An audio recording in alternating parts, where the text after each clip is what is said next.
Vivimos en los peligros de los últimos días.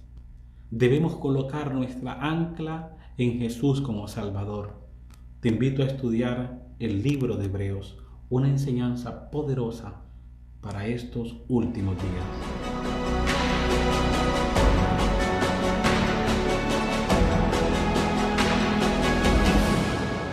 La historia de aquel transatlántico insumergible llamado el Titanic tiene un mensaje especial para nosotros.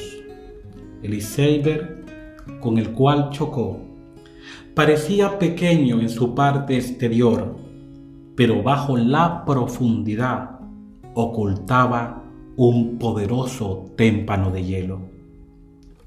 14 de abril de 1912. Decenas de personas perdieron la vida. Hoy, queridos hermanos y amigos, estamos marchando frente a la promesa gloriosa del pronto regreso de Jesús. Es importante que en estos tiempos de confusión, de engaño, de inmoralidad, filosofías huecas y sutiles, sepamos aferrarnos al capitán de la embarcación que se llama Jesucristo. Lancemos nuestra ancla con el apóstol San Pablo al lugar inamovible del universo, el santuario celestial, donde está nuestro sumo sacerdote, el Rey universal, nuestro Salvador y amigo ante el Padre, mediando para nuestra redención y salvación eterna, porque tenemos un cielo que ganar y un infierno que perder. El enemigo está acechando con todas sus fuerzas. Pablo escribe a los hebreos, a los hermanos que estaban perseverando en la fe, pero su corazón se sentía también triste por aquellos que una vez habían profesado el nombre de Cristo, pero ahora habían abandonado el camino de la verdad.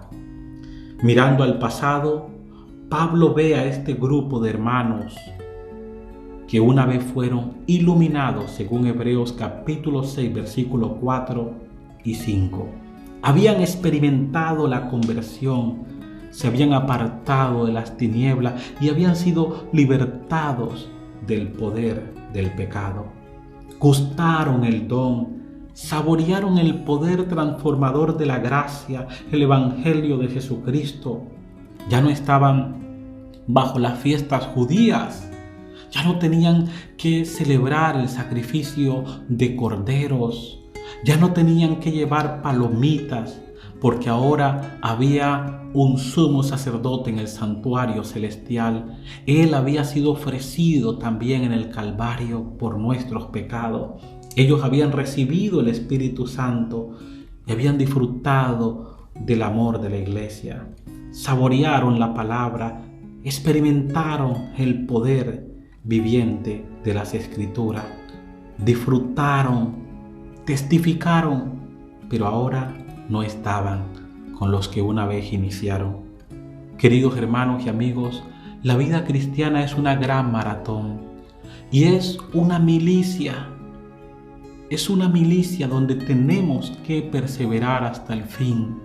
Las Escrituras nos dicen: no dejes que nadie tome tu corona. El que persevera hasta el fin, éste será salvo. Si los que gustaron el bien se apartan en la final, en su vida cristiana, abandonan al Señor, el bien que hicieron no se les contará. Por eso, oremos y perseveremos. Gracias a Dios tenemos el privilegio de haber encontrado la verdad en el Evangelio de Jesucristo. Y la Iglesia Adventista del Séptimo Día tiene doctrinas, enseñanzas inamovibles, fundamentadas en las Escrituras. Y qué triste es que hoy muchos están volviendo atrás. porque encuentran una supuesta mejor verdad que los esclaviza a ritos y ceremonias. Como alguien me puede decir que andar quizás con un vestido judío o que celebrar ciertas fiestas es mejor que la realidad que murió en el Calvario, cuando el mismo velo del templo se rasgó, cuando el templo de Jerusalén fue destruido en el año 70 y por muchos años los judíos vagaron. Por eso Cristo es mucho mejor. Él es indestructible. Su sacrificio fue hecho una vez y para siempre. Y muchos hoy están negando a Cristo como Salvador, como mediador en el santuario celestial, como su abogado intercesor, como el sacrificio hecho una vez y para siempre, como el gobernante supremo, como el verdadero sumo sacerdote y rey del universo. Recaer en el pecado era lo que había pasado con algunos que habían gustado el bien celestial. Pablo entonces dice, porque es imposible que los que una vez fueron iluminados y recayeron sean otra vez renovados para arrepentimiento, crucificando de nuevo para sí mismos al Hijo de Dios y exponiéndole a vituperio. Recordamos que los dirigentes judíos crucificaron a Jesús porque representaba un peligro para su posición. El que una vez habían aceptado como Salvador, muchos hermanos ahora habían decidido rechazarlo, crucificarlo de nuevo y exponiéndole al vituperio. Se negaban a ceder el puesto principal a Jesús. Esta era una actitud de rebelión. Era una actitud pensada de abandono de la fe que los estaba llevando muy aparte del Señor. Aquel que no acepta no puede ser convencido. Si alguien no acepta la Biblia, pero acepta la autoridad de alguien en YouTube y en Facebook, ¿cómo se puede convencer a esa persona? Si es que su autoridad es lo que su maestro le enseña. Su autoridad es lo que ve en YouTube. Su autoridad son las conspiraciones que él supuestamente dice que son reales. Pero cuando vamos a hablar y usted y yo creemos que la autoridad es la Biblia, usted me va a enseñar a mí por las Escrituras y no por la conspiración, no por la voz de la mayoría, no por los concilios o tradiciones, sino qué dice la Escritura. Y así, pues uno puede llegar a una conclusión porque tenemos una única fuente de verdad. Pablo está citando directamente Números capítulo 15, versículo 30 al 31, donde se habla de aquel que peca con soberbia.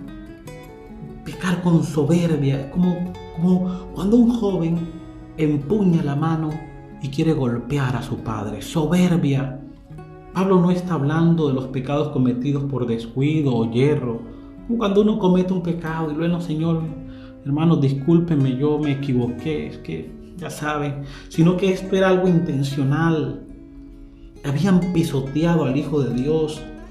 Rechazar es como ahora alguien está escuchando esto y de repente dice, no voy a aceptar, no lo voy a terminar de escuchar, yo no quiero, a mí no me van a convencer. O sea, ya la persona se está cerrando a la verdad, está poniendo su mano y diciendo, a mí no me va a convencer. Rechaza el sacrificio de Cristo, la mediación de Jesús, lo rechaza a Él como abogado, como mediador. Hace afrenta al Espíritu de gracia y ha rechazado al Espíritu que es el que lo puede convencer de pecado, de justicia y de juicio. Ahora saben, Pablo sabe que los hermanos a quienes les está escribiendo, es posible que algunos estén todavía vacilando y pensando qué camino van a seguir, pero con estas palabras son fortalecidos para seguir trabajando en amor, para continuar perseverando llenos del Espíritu Santo. La esperanza se mantiene viva porque han puesto su ancla en el santuario celestial, donde Jesús ha entrado como Rey, gobernante, soberano del universo.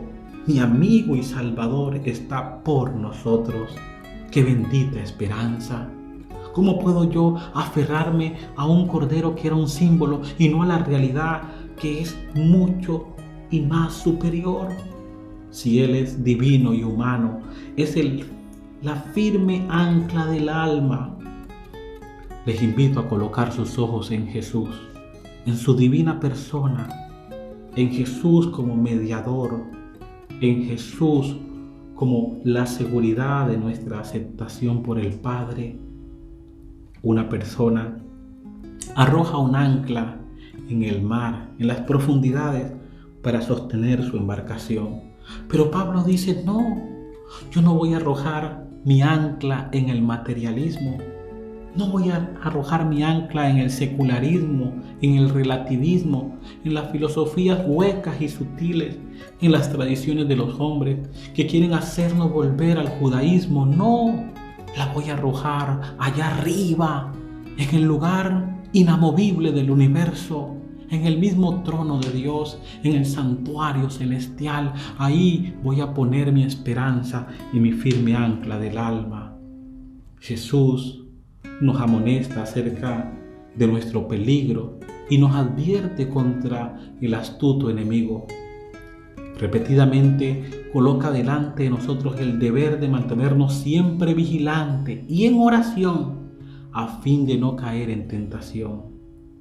Hermanos míos, crean en Jesús. Hermanos míos, confíen en Jesús como una fuente viviente y constante y confíen en Él para que los guarde y los salve.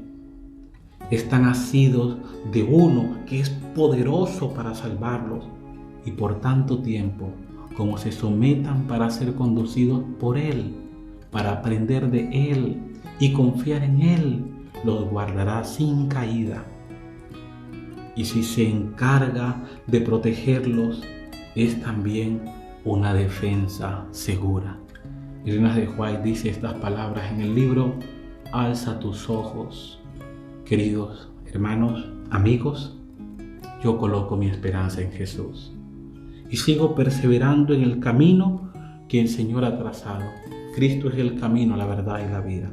Y Él levantó a la Iglesia Adventista del séptimo día en esta generación para hacer una luz a las naciones con un mensaje y una misión que tenemos que hacer. Perseveremos hasta el fin en Jesús y en su verdad.